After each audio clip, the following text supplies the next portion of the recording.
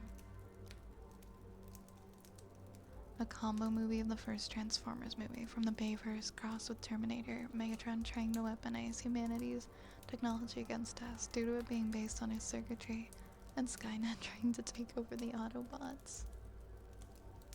Yeah, you have been here for 2 years. You've been here for 2 whole years.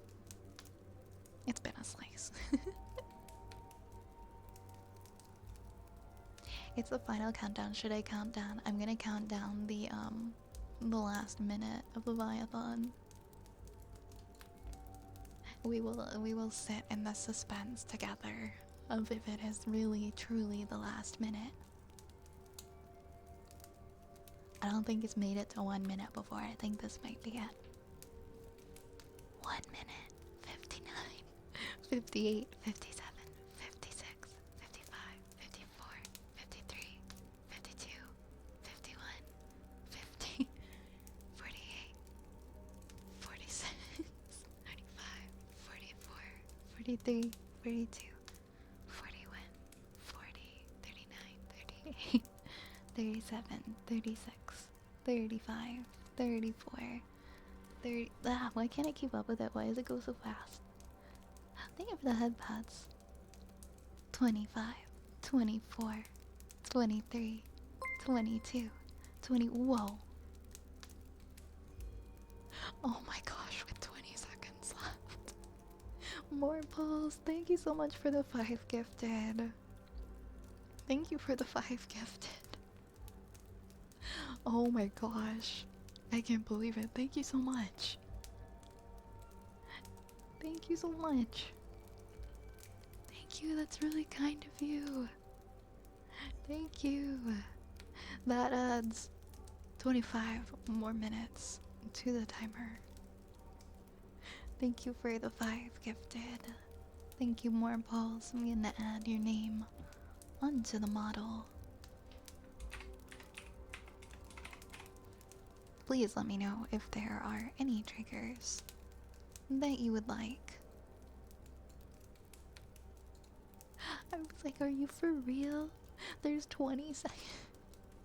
And I heard the ding. I heard the ding and I was like, wait. Thank you so much for the 5 gifted. Thank you for keeping Leviathan alive for a little bit longer. Thank you for the 10 bits. Thank you for the bit score. Thank you for the cheer. Let me fix this.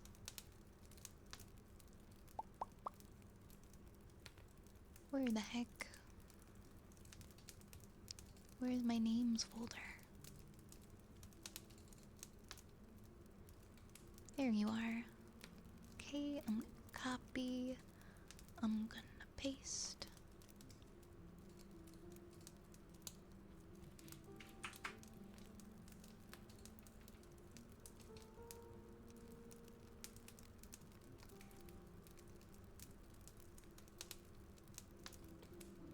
I was wondering if you saw my message about Sarah Connor losing against the Terminator because of Wi-Fi. I don't think... Wait. No, I haven't seen either of those movies, so I don't know if I actually, like, understand the reference. You might have to explain, to be honest.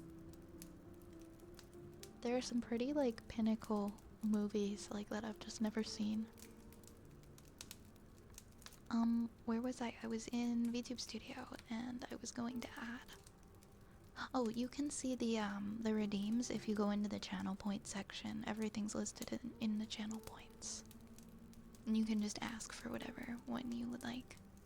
You don't have to use points or anything. But since you gifted 5, you technically you have 5 redeems, so if you have 5 things, or you want to add something later, you absolutely can.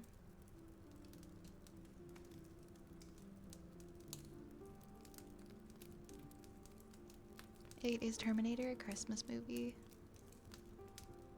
Is Terminator... is it like when we watched, this isn't locked, and this isn't locked, there we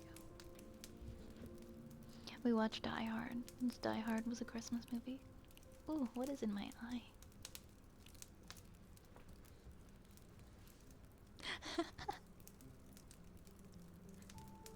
Not a Christmas movie. Not at all. Hey, Starkwood.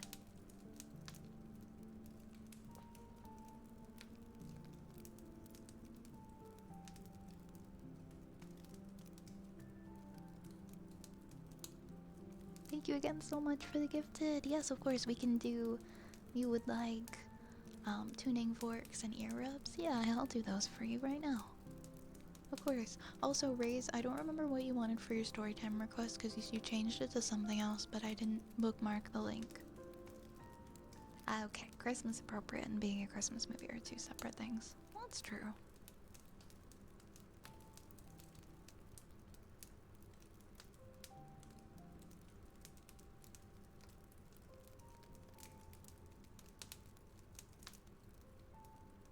Oh, that one. Okay. I'll grab that. We're gonna do our tuning forks and we'll do some ear rubs as well. We can just, you know, if we watch it around Christmas, anything can be a Christmas movie, right? Right?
Hey Ken, I just read your message and I wanted to let you know that I'm very touched, thank you. Ken said, hey again, bye. Even though I'm new, your ASMR stands out from the other creators I've seen and you do very well. Thank you. It's like compliments like that that just really make my night, so thank you for sharing. I'm really happy that you enjoy what I do. Hey, Soul Snatcher.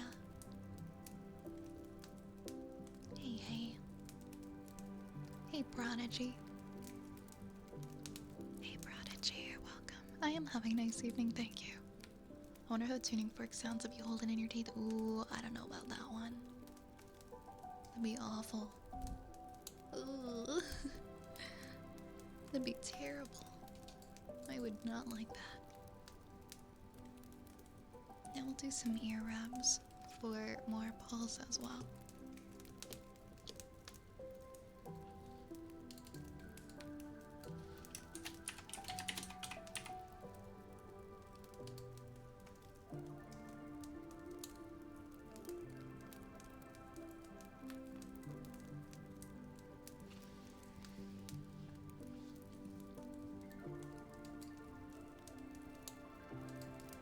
And where did I put my bottle of...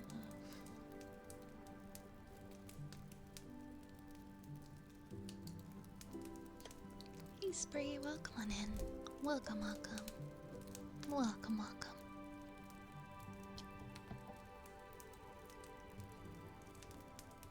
No, I got the link, Reese. I'm gonna do yours after the ear rubs. 1 second.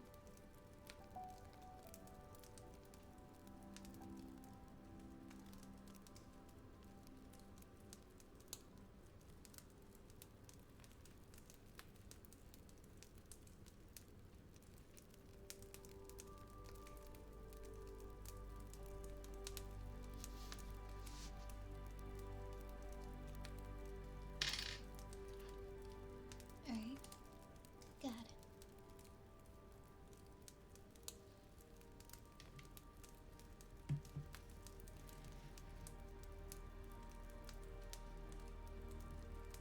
Be gone, bot. Get out of here. Get out of here.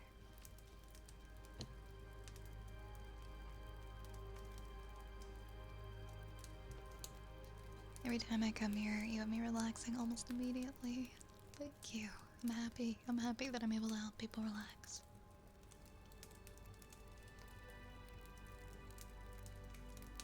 To add on that, I was thinking earlier, I really appreciate how much you balance ear-to-ear sounds. I feel like a lot of ASMR artists I've seen favor one ear for a long time, then move to the other, but it drives me crazy to have focus on one ear for that long. I really enjoyed the way you do things. Thank you! Back like at the beginning, I was guilty of just focusing on the one, and then people started pointing that out, so I've always tried to be like more conscious of that and like move from one to the other instead of just staying on the one. Lord of Sheep, thank you for the 5 gifted. Thank you very much for the 5 gifted, Lord of Sheep. You are too sweet. You are too sweet, 5th Lord of Sheep. Lots and lots of love to you. Let me know if there are any triggers you would like. Also, let me get your name on the model. Lots of lovely names going on the model tonight.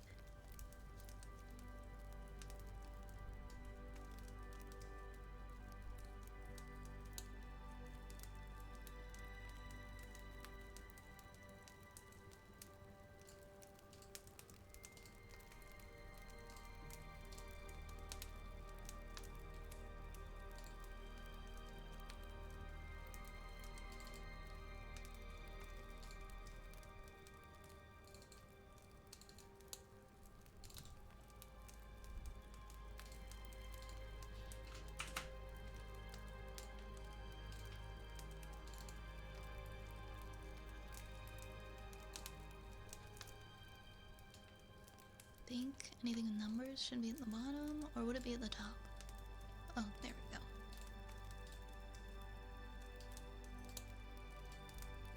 There we are. And there you are.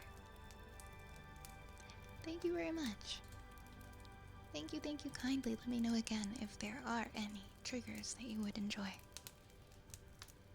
I'm gonna finish these ear rubs for more pulls, and then I'll move on to if you have any requests. Lord of Sheep. Do you have a favorite? If so, I'll go with that one. I'll think. Usually humming is my favorite. I'll think about what song I'm gonna hum then. Thank you.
Okay. Oh, Zealous Crow, thank you. Thank you, really. Hey, Magma. Hey, Magma, welcome. Okay, let's do some humming. Let me turn this music down a bit.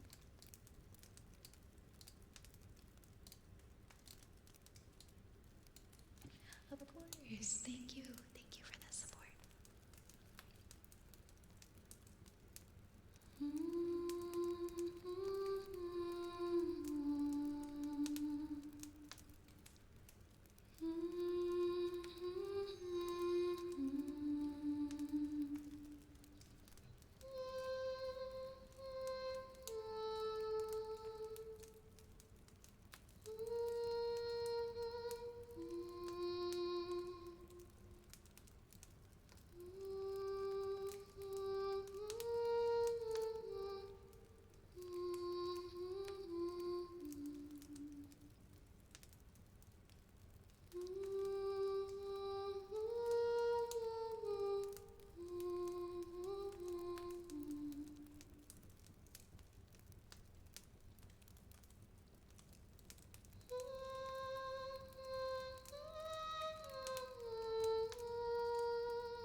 sorry about that.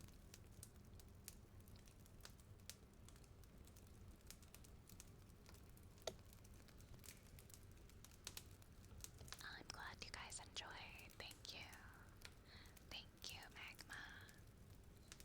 Thank you, Spree. Thank you.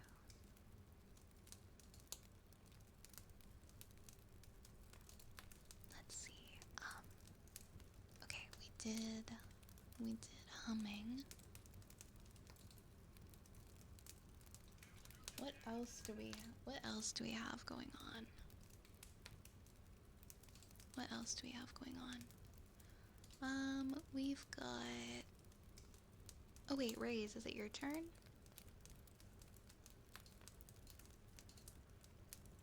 Oops, I need to turn the music up.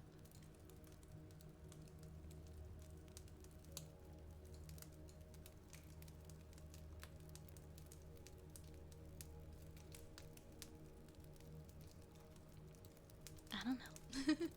I think it is. I think it's time for your request. Hold on.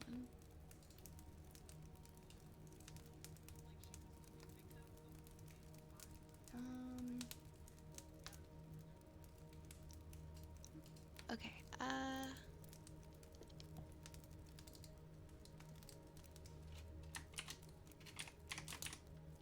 no, it's not poetry. Song lyrics? I guess I'll...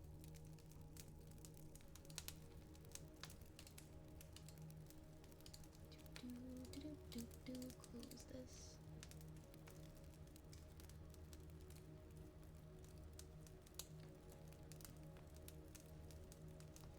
Oh, leather jacket. I thought it was like I thought it was long jacket, and I'm like, is this that long jacket song?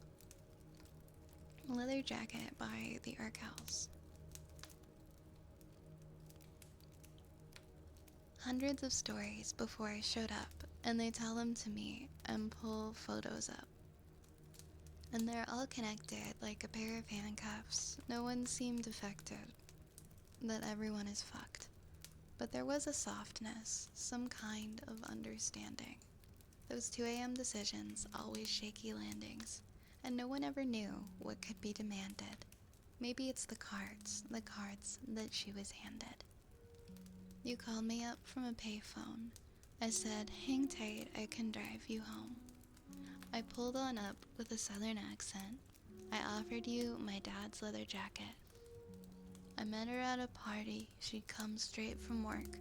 Complained that the regulars were all a bunch of jerks. She always looked tired, but she dazzled as a drunk. She even pulled off that stupid haircut. She said, I don't need a sponsor or the best lover. Some man that sees me as some fixer-upper. The last few years, I've been running for cover, trying to sleep so I can visit my mother. You called me up from a payphone. I said, hang tight, I can drive you home.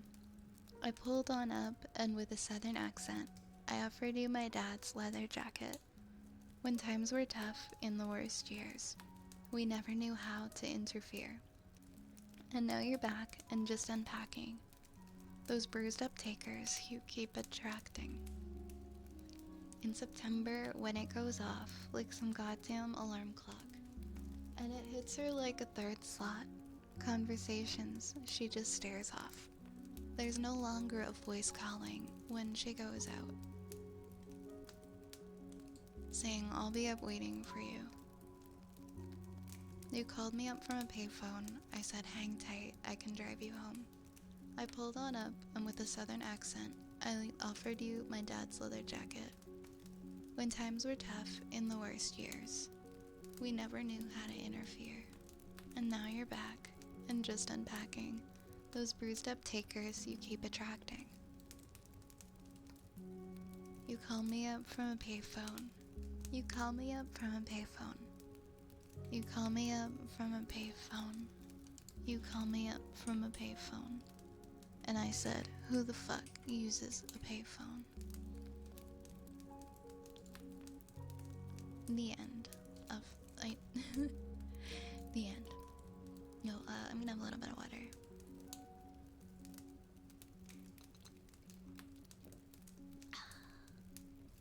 exactly. Oh, we have another humming for Rubik. We're getting caught up now. We're getting caught up on the queue. Okay, we're at... What are we at right now? We're at the 4-hour mark, damn. We're at the 4-hour mark. Okay, I think I'll do what I did the last couple of nights. I'll go 5 hours tonight. I'll go 5 hours tonight. So we'll see if the Viathon can last. Until the next stream. Or if it'll fizzle out tonight. We will see. I'll go till 5 though.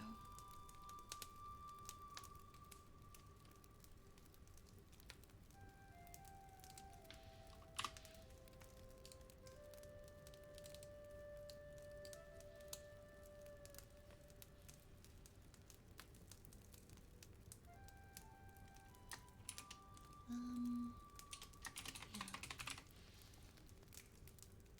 We're close-ish to the DDR stream. Yeah, we're 811 points. The DDR stream is at 850. Good night. Enjoy your burrito. Enjoy your burrito, nation.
Next we have some heartbeats.